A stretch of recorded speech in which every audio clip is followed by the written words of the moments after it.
G'day everyone, thanks so much for joining me again for my next cooking video. Today I'll be cooking my version of spaghetti bolognese, one of my favourite things to cook. Before we get started, I'll ask you please to make sure that you subscribe to my channel, like my videos, and share with other viewers as well, please. Thanks.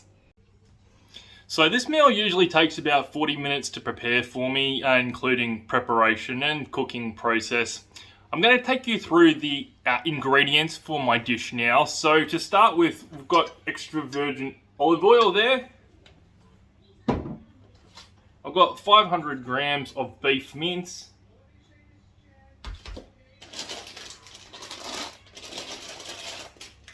I use various types of pastas. I like a bit of variety.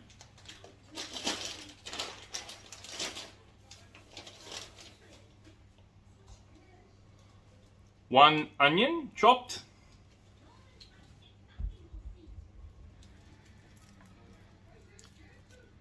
Condensed tomato soup. 420 grams.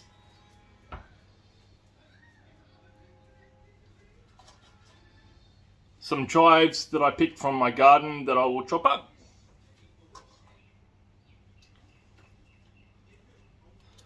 Some sweet smoked paprika. Some rosemary leaves. Some basil leaves. Chili flakes. And to finish nicely in your bowl, some avocado, which you can put in at the end. I also like to add a bit of extra flavour at the end to my bowl. I'm not sure if anyone else does this, but it's something that I do. I add some tomato sauce. And lucky last, we use mozzarella dairy-free cheese. It's very nice in this dish. So I've put a saucepan of water on the boil there. It's on about medium heat at the moment. And in the frying pan, I drizzled a reasonable amount of olive oil in there. It's on a pretty low heat just to heat up. I'm going to chop up some onion now.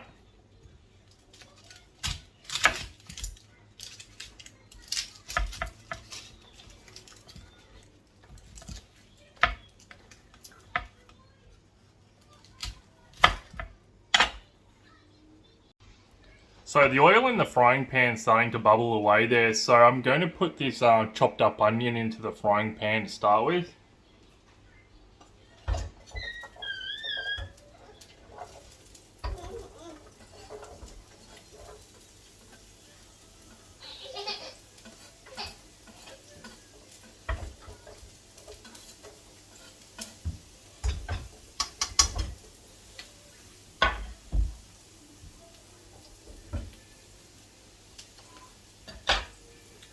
I'll put the other herbs in soon, but before I do that, I'll put in some pasta. So this dish should probably feed, depending on how much pasta you make, it should feed about 4 people, I'd say, for the 500 grams, depending on how much mince you want to distribute to each person. But as you can see, I'm putting some spiral pasta in there.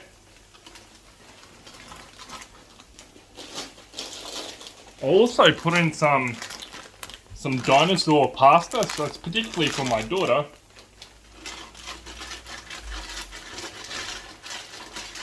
You've probably been heard crying out a little bit. She's a little bit upset.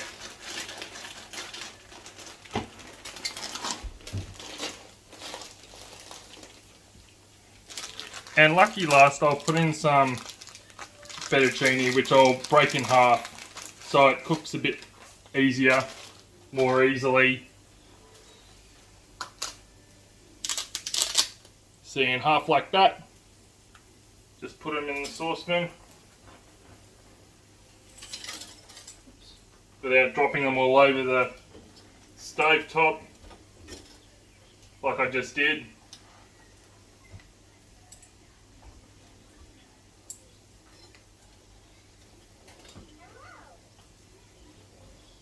Now I'm going to cut up the chives that I picked from my garden into small little bits so it blends nicely into the meal.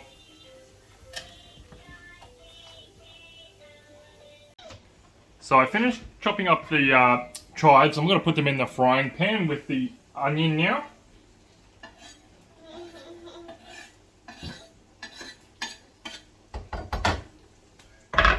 I'm also going to add the rest of the herbs that I have in the bottles into the frying pan as well. So first off, I've got mixed herbs here. Just a reasonable sprinkle.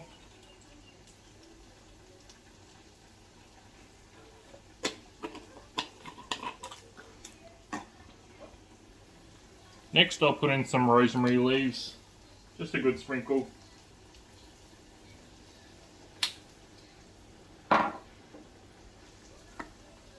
And some basil leaves, the same.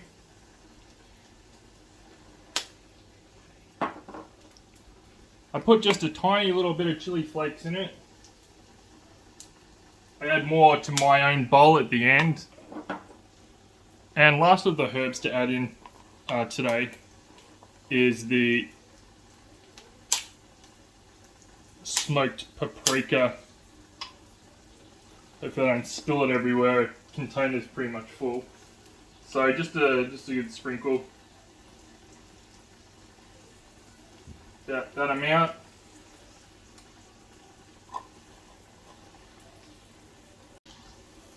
So different people probably have different standards of pasta, cook level standards. Pretty much just cook it to as soft as you like it. I pretty much have the pasta cooking for the entire time that the frying pan's going as well, so it's like roughly half an hour. So I mixed all the herbs and spices in there together now. Pretty much had them going there together for about 5 minutes before I add the mince to the frying pan. So now I'm going to put the mince into the frying pan. So I've just cut open the container with the knife here. And hopefully your mince is fresh so it doesn't need to defrost too much. But if it needs to, then maybe turn up the heat just a little bit. Might make it defrost a little bit quicker. Anyway, so now I'm just going to use the knife to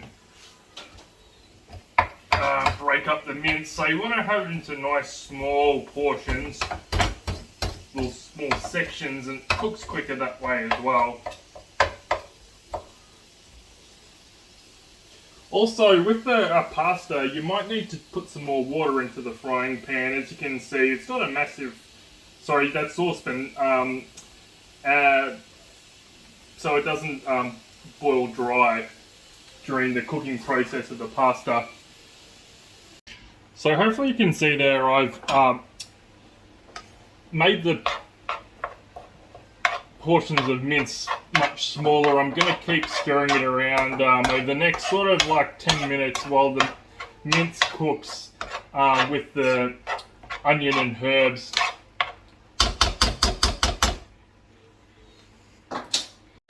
So hopefully you're enjoying my video again this evening. I'll just ask you again to make sure that you like my video and share the video with others, please, and subscribe to my channel as well.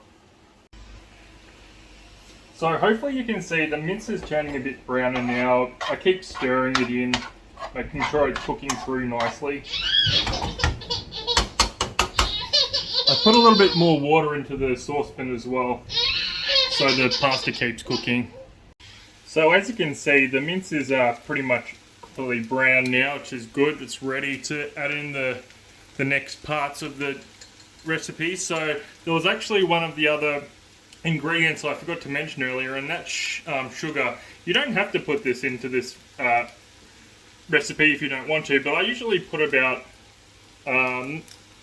maybe about a dessert spoon worth of just regular sugar, and then goes the can of tomato soup as well.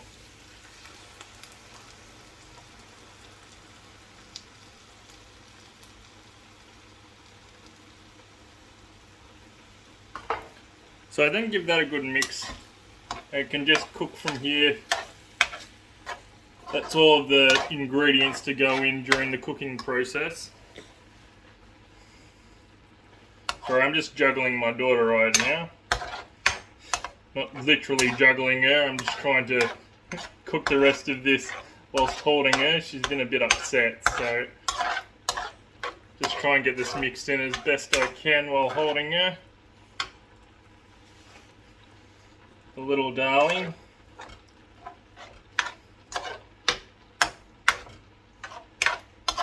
You can turn up the heat as well once you've finished mixing it in as well. I really turn it up, usually probably turn it up to a bit under half, so I can cook the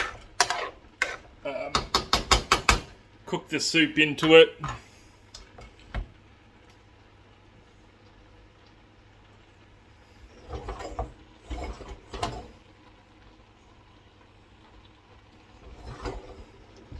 And as you can see, the pasta's almost ready there as well. So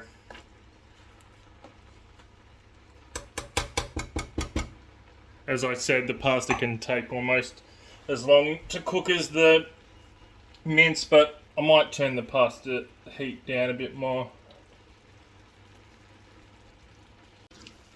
So I just let the mince cook for about maybe about 5 to 7 minutes longer. So just for safety reasons, I've had to put my daughter down, so I'm going to strain the pasta now. Didn't want to hold the daughter while she was crying and I was holding hot contents. So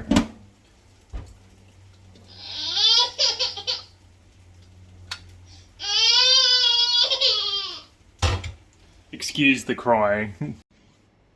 So as you can see there's the final product for each of us. I've sprinkled some cheese and also put some avocado on mine. I don't know if my missus wants any avocado or cheese on it yet, but you also see I've put tomato sauce on mine too. So if you'd like to do that, more than welcome to. Also another one that I also often put on my spaghetti bolognese for myself is chopped up olives, which is really nice. That's a really nice flavour. So thanks again for joining me for my second cooking video for my channel. Please make sure that you subscribe to my channel, like my videos and share them as well. Thanks so much. Until next time.